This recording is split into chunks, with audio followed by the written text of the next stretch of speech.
Hi, I'm Tina Doula, and if you're watching this recording, it means that I'm out on a mission. That's the life of a doula on call. So let's dive right into it. And I'm not going to hold anything back. I'm really going to give you my 11 favorite tools for coping with birth, as of my knowledge and my experience. And if you would like to, if you're going to share anything like quotes, if you're going to make notes or share screenshots, then please do, and please tag me on social media so I can follow you and your steps, your development, and so that we can spread this knowledge together. And also I want to see the fruit of my labor. So the first tool, I'm gonna talk a lot in some tools about making the body heavy as possible. So I want to talk a little bit around that first. You see, pain and fear strives upward, while the opposite, relaxation, strives downward. I'm gonna write that for you, draw that for you. It's a system, FTP. F stands for fear, tension, pain. So fear, tension, pain. There's a correlation. When you feel fear, you tense up, right? And then you're more likely to feel pain. I wanted to have it in two colors. It's better to see. So, fear, tension, pain. FTP. This is very common for understanding in hypnobirthing. And by the way, hypnobirthing is something that I'm gonna teach in my online workshop, birth preparation, positive birth experience. It's called next weekend. And so this is a formula for understanding how fear works. So you feel fear, and then the body tenses up, and you're more likely to feel pain. And when you feel pain, you're more likely to feel more fear, and it's a bad circle. So you really want to do the opposite. You want to calm down into relaxation, or to soften the muscles, right? And there's something I've been working on, and I have created this formula. And this is the first time I'm sharing it, because FTP is something to understand, while this is something to focus on.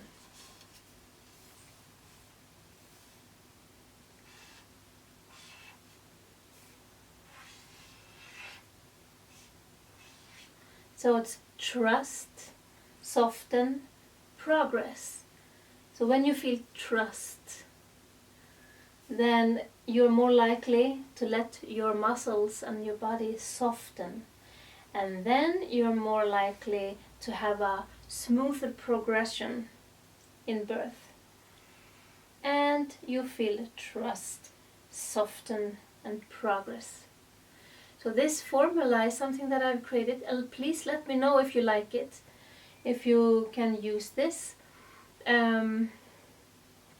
This is something to focus on, like this one. The first one is very important. Like how are you going to be able to feel trust? So if you don't feel trust today, then what can you do to get there? That is number one. So you will be able to make yourself, your body, as heavy as possible, relaxed as possible. So you're softening your muscles. When the muscles are not tensed, they are softer, then the progress is bigger or smoother. which is riding with the waves. So the waves, or a wave in this sense, is the contraction. Goes up and it goes down, and then another one comes, another one comes, and another one comes during the whole birth process. So a wave of contraction comes from nothing, or comes from rest, and then it builds up, gets more intensive, and then it declines into rest again. And to cope, to handle these contractions, you can look at them as waves that you're going to ride with. And it's common to tense the body, to be tensed and strain against the contractions. And we want to do the opposite. We want to be able to ride with the contractions and not against them. Because tool 1, riding with the waves, it seems very simple, it may be simple, but it's at the same time it can be the hardest thing, but it's my absolute favorite tool of all. It's so important, and this is a tool that can go together with all the rest of the tools, all the other, whatever you're doing, this is the thing. So there is a wave, there's rest here, and then the contraction starts and builds up.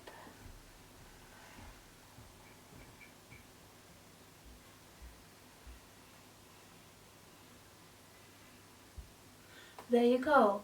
Here we have a wave of contraction. And this mental tool, riding with the waves, is about making your body as heavy as possible during the surge, during the contraction. Because then you're able to focus and ride with it instead of straining against it. So the tool is that as soon as you sense a contraction is starting, it would be like here, there you make yourself as heavy as possible. All the muscles relax. You know that it's going to intensify, you know that. So you want to go against kind of what nature, it feels a little bit like going against nature, because if you feel pain, you tense up, and here you have to think the opposite. You have to go against it. So as soon, and this is really important, as soon as you sense that a contraction is starting, you make yourself as heavy as possible and you ride with the wave. You focus until you come in to rest.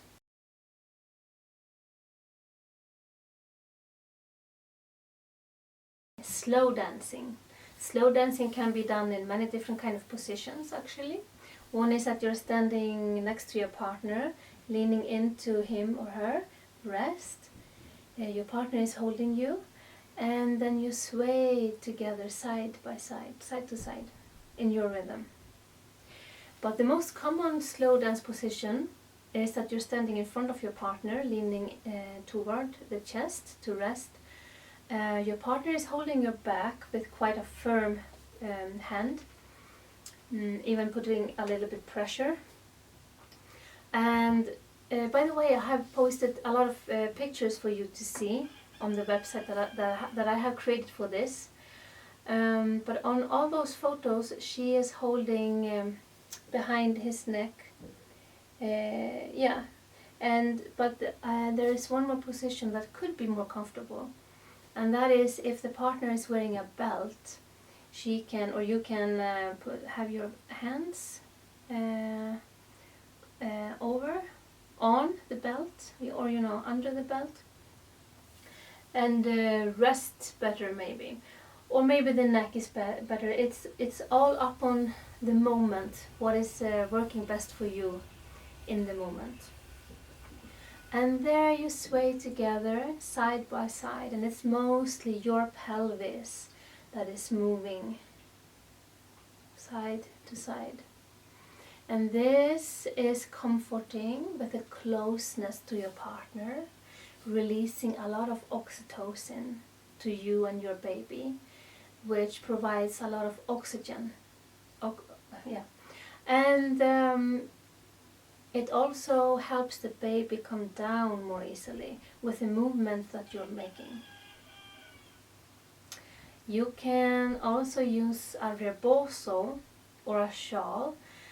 By the way, a rebozo is a kind of a shawl. I think it's from Mexico, and it's a woven quite thick material, most often cotton or wool. It's nature material.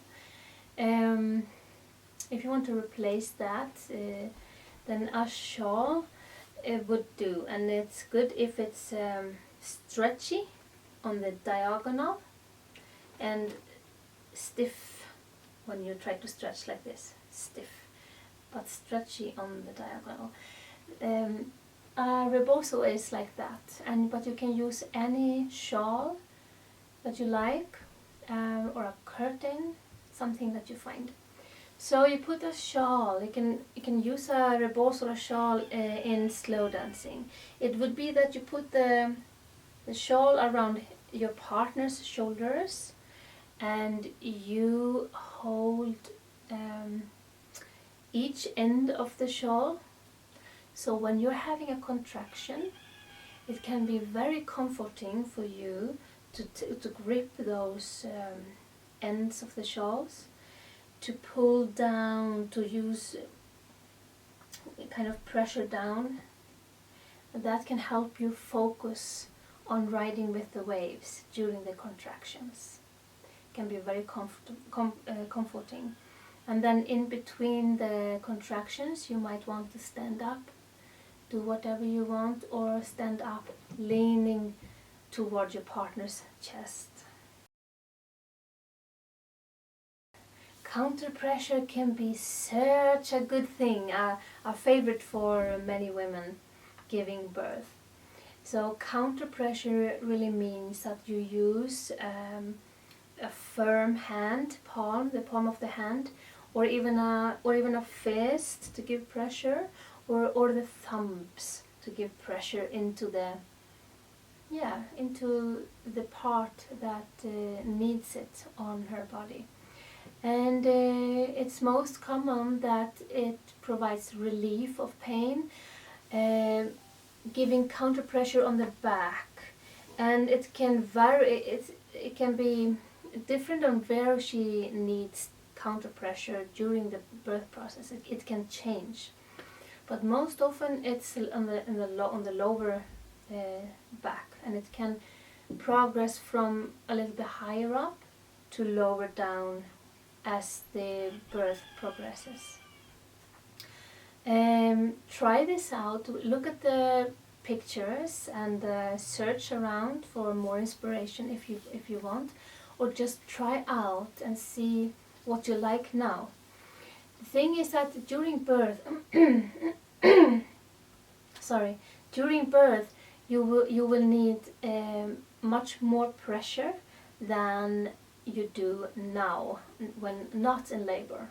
If you're having a doula, then the partner can be the one that is in front of you, leaning to you, just being there, and the doula can be behind you, giving you counter pressure. This is our favorite. And you can use tennis balls to, if you're going to like this a lot, then to spare your partner's hands, you can use tennis balls or massage balls or something like that to put on the points where it provides relief. Hip squeeze. This is also our favorite one. This can provide such a pain relief in the back and pelvic. And this is something that your partner can do, and if you're having a doula, your partner can do it while the other person is standing in front of you, just supporting you or stroking you softly or massaging you. And you will see on the pictures what it looks like, and just Google around and try it out. And then now when you're not in labor, maybe some of you feel comfort and some of you don't feel anything special, but then just try to imagine that during labor a very firm pressure is needed by the partner. Yeah. Own your space, both in yourself and in the environment you're in. Owning your space,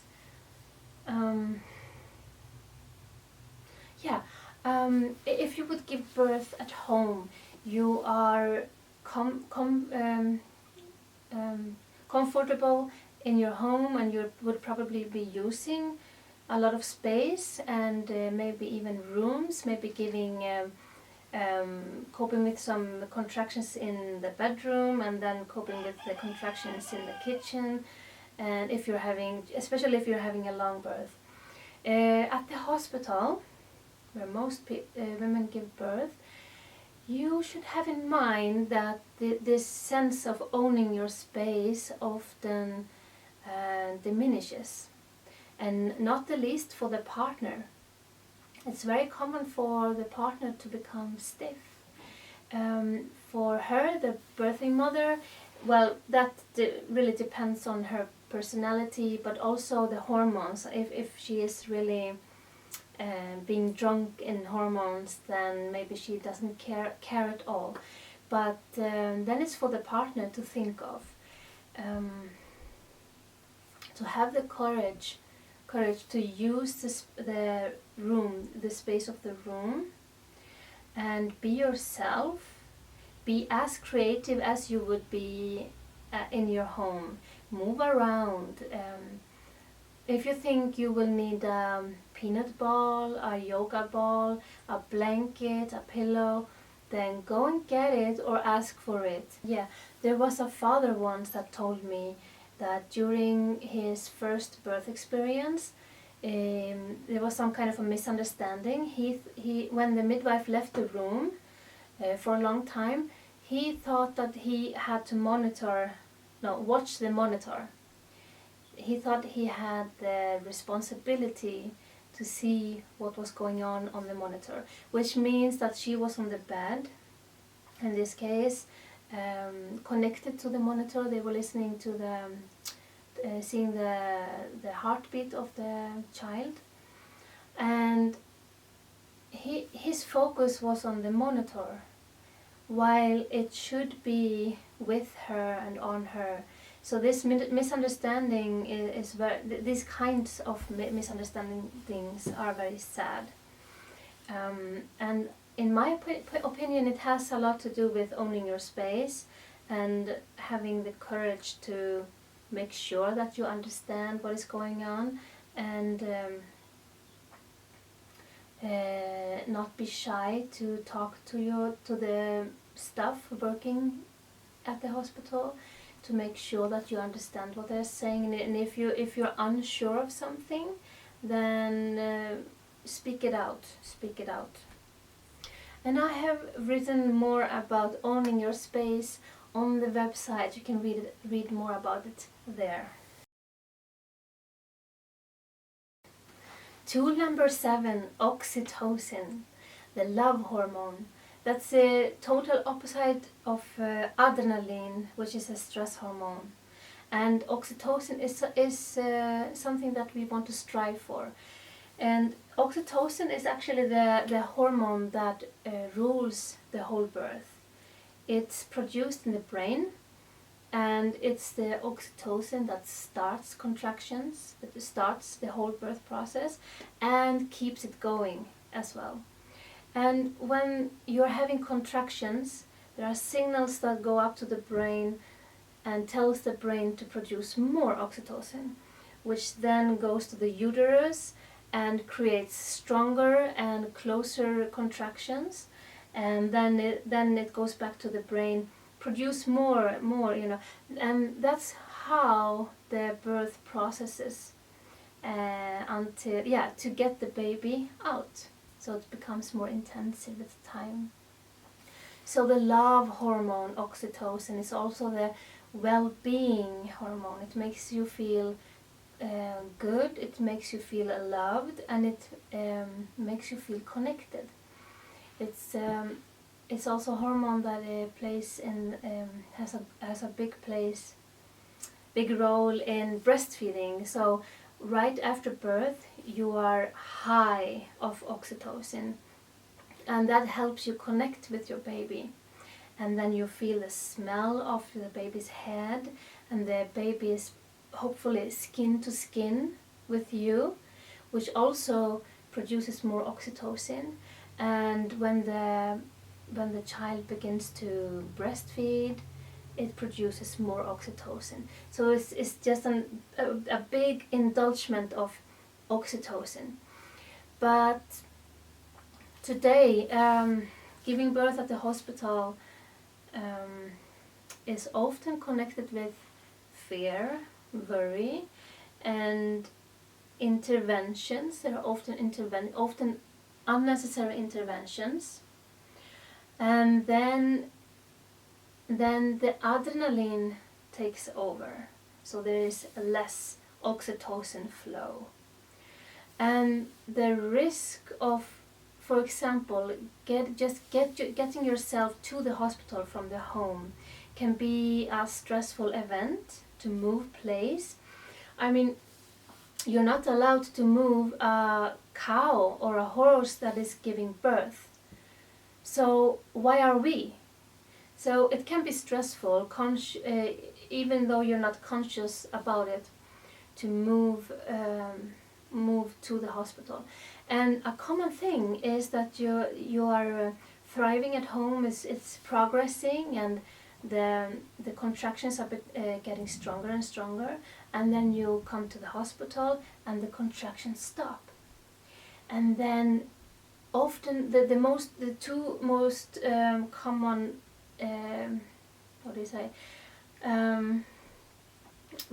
often what the midwives or the doctors want to do in that case is, one, to send you home, or two, to induce you with synthetic oxytocin. And synthetic oxytocin goes straight into the bloodstream, which creates stronger and closer contractions, and they are most often more painful than the natural one. But the bad thing here is that it's not produced in the brain. It's injected straight into the bloodstream. It creates contractions, but it does not create the well-being feeling and the slight pain relief feeling that natural, the pain relieving that natural oxytocin produces. So being induced, not non-planned inducing is something that you really should think about if the midwives or doctors would suggest that at the hospitals, because of the contractions that have paused or stopped. What you really need is to get back to your natural oxytocin flow by feeling safe, by feeling comfortable, loved, seen, supported.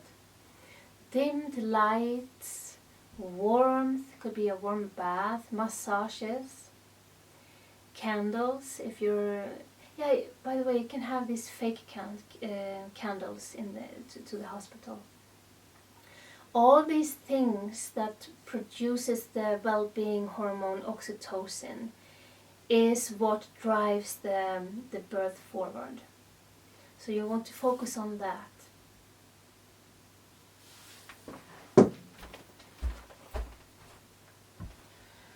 Åh, gud, det är så leligt.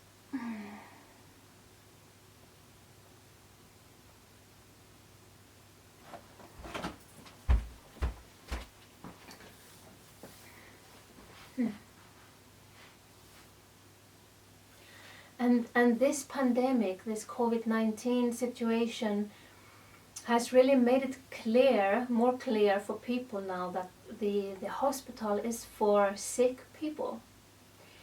If the partner is showing symptoms, he's not allowed, or she, to be there. And why should you be there giving birth in such a medicalized, hospitalized place? I'm not telling you to give birth at home if that is not in your world, but owning the knowledge you need for owning your space, owning your process, regain the power and authority of your own process, is a key factor to be able to say yes please or no thank you for whatever suggestion the hospital might come to you with, because that is a birthright that you have. I'm in Sweden and you are in different countries in the world, but I cannot imagine there is any hospital in the world that puts force on you, but it might seem like that, even for many people here. If you're at the hospital giving birth and you have these people in white coats, you sense the authority, and you trust them, perhaps, and they are risk thinkers. The hospital is a business, and it's a medicalized business. It's not protecting the experience of birth. It's protecting the death rates. That's why we have one of the best birth healthcare here in Scandinavia, but still it's like the rest of the world, that too many women are getting out of it with traumatic experiences or not empowered experiences. And you can start, I think everyone should start to question it. Why is that? Because a positive birth experience or coming empowered out of it is more important than you might think, because it affects the whole family. It affects the mother. Postpartum depression is quite common. It affects the breastfeeding, the child, and of course the partner, the whole family, how the birth goes. If she has to process traumatic experience or not. So we should all start to question the way that the hospital handle births. And my opinion is that you should prepare your birth as you were going to give birth at home, even though you're going to give birth at the hospital. That is actually one of my best tips.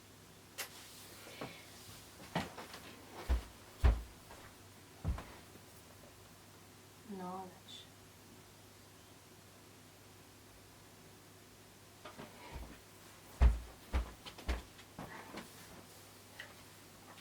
Now, many couples have wonderful experiences at the hospital as well.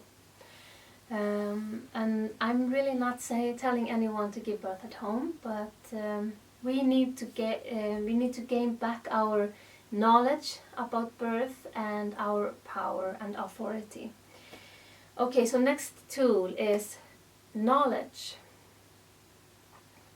Having a certain amount of knowledge of the hospital routines, of how birth works, your body, and so on, gives you a sense of security, and therefore it's easier to cope with the contractions. And there's more to read about it in the description.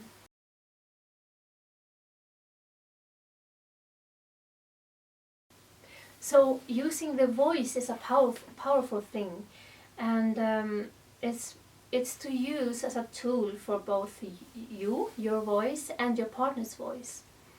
And when it comes to your voice, the body has often a natural need to make sound, to make sound as a process of giving birth, and then let it out whatever comes. Often it becomes, if you're feeling secure, if you're feeling not feeling fear, then often the voice becomes more deeper, darker. And the opposite, if you're feeling stress or unsecureness, the voice becomes lighter. So you can actually make your voice darker, and it will affect the brain to think that there's something good, there's something calm about this. And use the voice to whatever you need as a tool to help you get by. And it can help you relax if you try it out, just like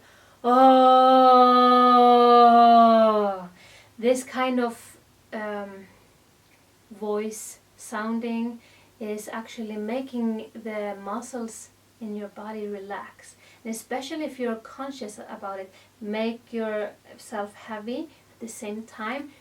It's a powerful tool. So your partner's voice is more to help you become calm and to remind you of things such as becoming as heavy as possible.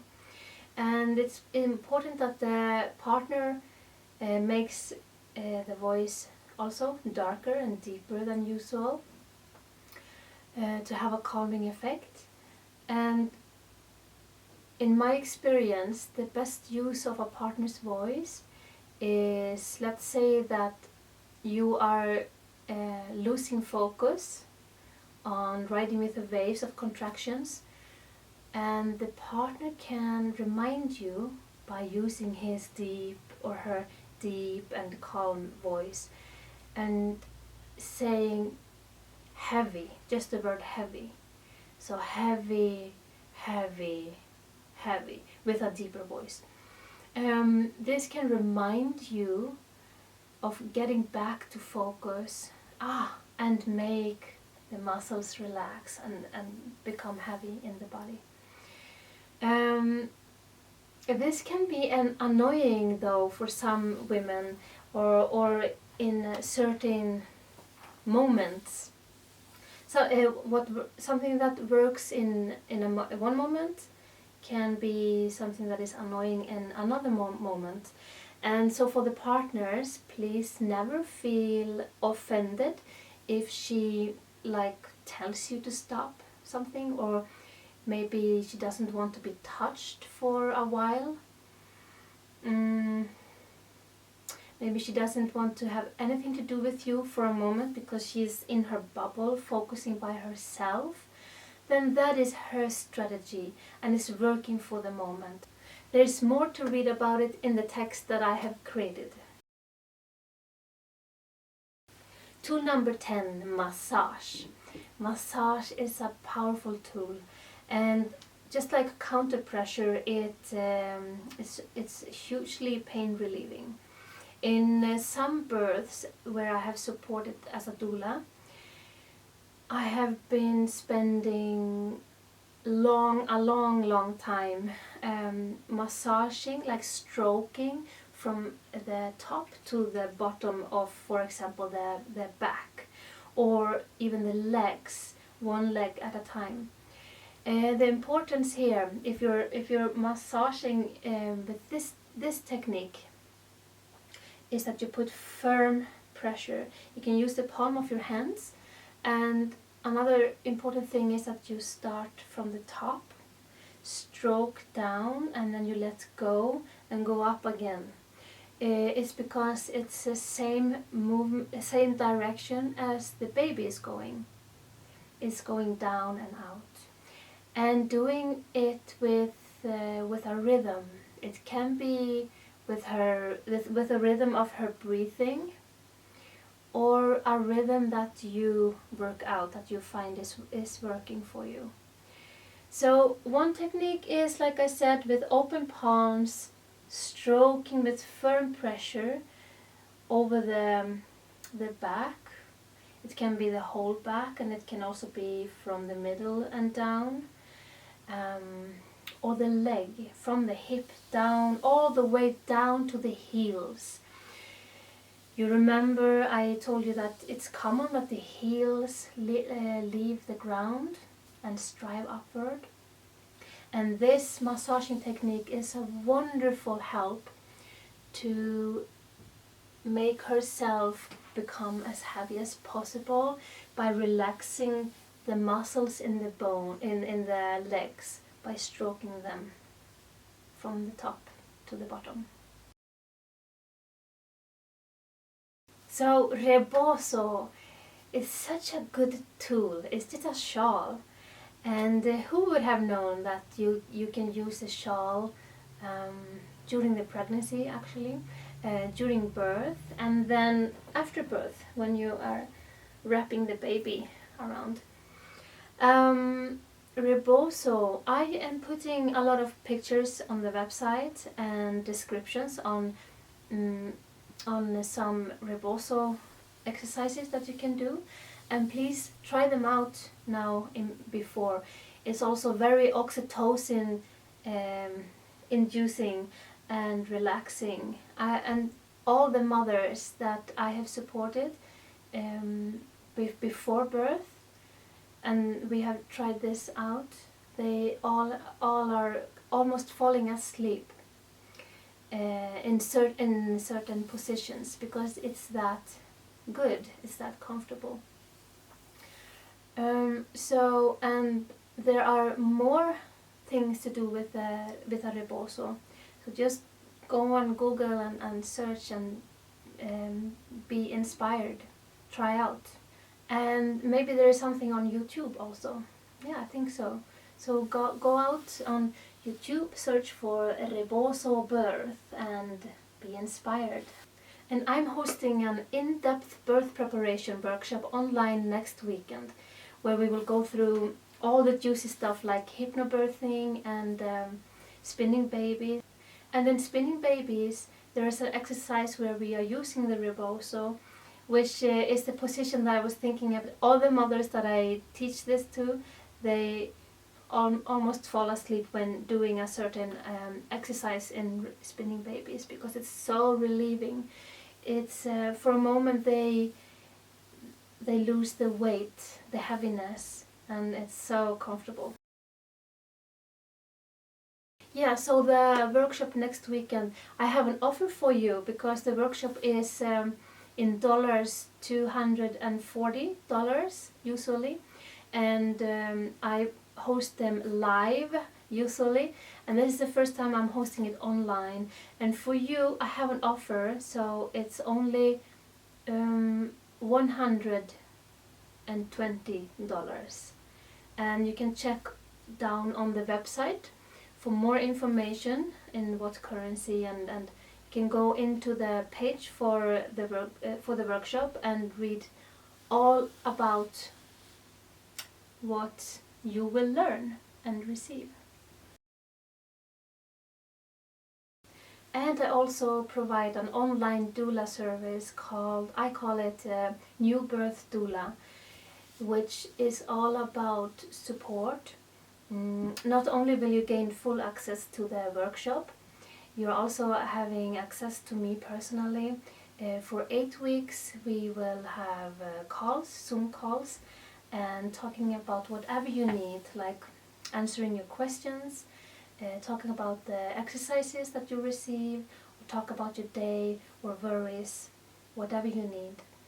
And in that package I'm also sharing the herbs that I pick here in Sweden that are supportive for pregnancy and birth and the postpartum and breastfeeding time.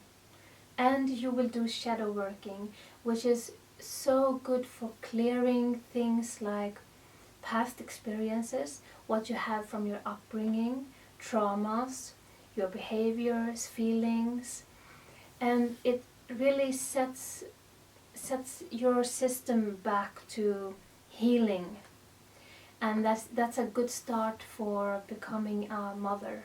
You can read more about those 2 packages that I offer at the website, and if there is some of them that resonates with you, then don't hesitate to contact me for more information or just buy them.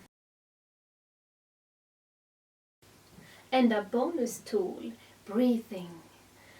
So we are all breathing to stay alive, but are you breathing to feel alive? That's something that we are not taught in schools. I think most of us breathe kind of superficial, and this is something that is really worth becoming aware of, so that we can increase our oxygen intake, which alkalizes the body and is really good for you. So during birth, breathing is very important. And when it comes to techniques, I'm teaching hypnobirthing breathing techniques in my workshop next weekend. But the most and foremost important tip of breathing I have is just breathe. Deep. Deep and calm. Not forced. Not having not being tensed while you breathe deep. If you can exercise this at home before birth, that's actually the best breathing technique that I can give you. Just fill your body and lungs with oxygen.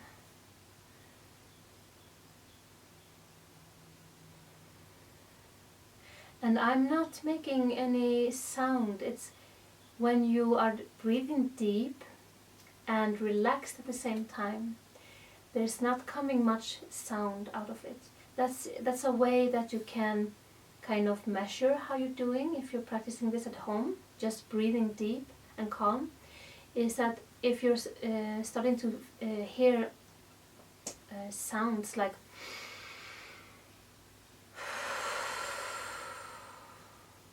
it's a little bit too much enforced.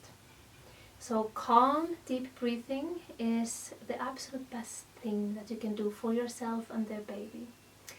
And in a more in-depth techniques of hypnobirthing, like I said, I'm giving in the workshop. But this is the most important breathing technique to just get by and during the birth, actually.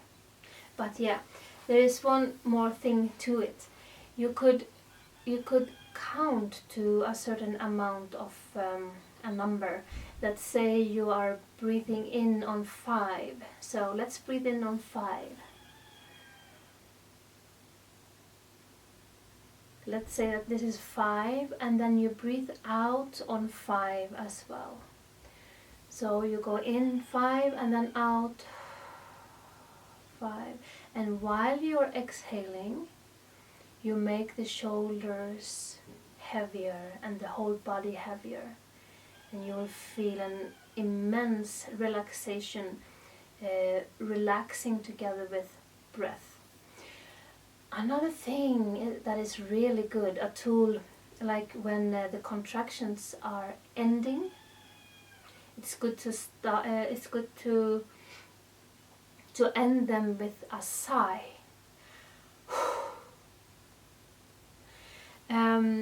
1 to 3 sighs after each contraction relaxes the whole body. It has been focusing on intensity, on coping the intensity that contractions are, and then when the contraction is going into rest, then there's often tense left in the muscles, and you can actually release the last tension by sighing. And don't be afraid to make a sound if that is working for you. And that is something that your partner can help you to remember. If your partner is noticing that you are not breathing well, you're kind of breathing superficial or holding your breath, then your partner can remind you to breathe, and your partner can remind you to make sighs, mostly by sighing him or herself. just by showing by to remind you. And if you don't want to be reminded, if there's something that is annoying, then you give a signal or tell your partner that it's not time to do that now. So I want to share briefly with you about the other numbers in the polls. But in-depth information we will go through in the workshop next weekend. But the number one was giving birth in this COVID time. It's different with different hospitals and different countries with the routines. But it's quite common that the partner cannot come along if the partner is showing symptoms. So if that would happen, I have 2 tips. One is to hire a doula, and that is good for most in any case. Hiring a doula is better to do with time, because you can find your doula, the one that matches you. And not only that, the doula also provides you with loads of knowledge, information, exercises, and so on. But if that would happen, you're not planning on hiring a doula, and then it's time for birth and the partner is not allowed. There are doulas that are working with emergency, like me now. Yeah, so that's one option, to hire a doula if the partner cannot come with you, if you afford it. My second tip is keep contact with your partner through the phone, through some kind of a video call, and make sure that the technology is working. Keep your chargers and batteries full, and yeah, it should be able to run for many hours. And try it at home first before birth. So go to separate rooms and try out the technology, try out speaking to each other, see how it goes with time. And you can go through some of the exercises that you are practicing now before birth. You can test that out in separate rooms on a video call to see how it feels, and so it won't be the absolute first time if it happens when the birth starts. So that's my 2 tips for COVID. And number 3 in the polls was if you have to give birth in another place than the hospital, if you are planning on giving birth at the hospital and something else happens. I cannot go into depth about that now. There are a lot of things I would like to say, but my best tips are, like I mentioned before, prepare your birth, your hospital birth, as you were going to give birth at home. What does that mean? What do you need? It's knowledge. You need to feel secure. And how do you get there to feel secure, to trust your body? Your body can birth, your body can do this. And to trust the process, to trust the environment you're in, to trust your partner. Like, what do you need to get there? And the best is to work with your partner in these issues. So then if you have the trust and the secureness, then you can give birth at any place. And so if you have any further questions about these things, don't hesitate to pop me a question through mail. Or if you're attending the workshop next weekend, we will have a live Zoom webinar together, and I will not be on call next weekend. Sorry. So there will not be a video like this. We will be in a live Zoom where you can ask your questions live after going through all the material that you will receive the day before. So this is the end of the webinar or the video. I hope you have enjoyed it and that you have received a lot of value that you can use. And you can go through this video for, I think I will leave it for you to 48 hours. and the text descriptions and the pictures. And don't hesitate to pop me a question if there is something that you're wondering about, and about the offers, the packages that I have.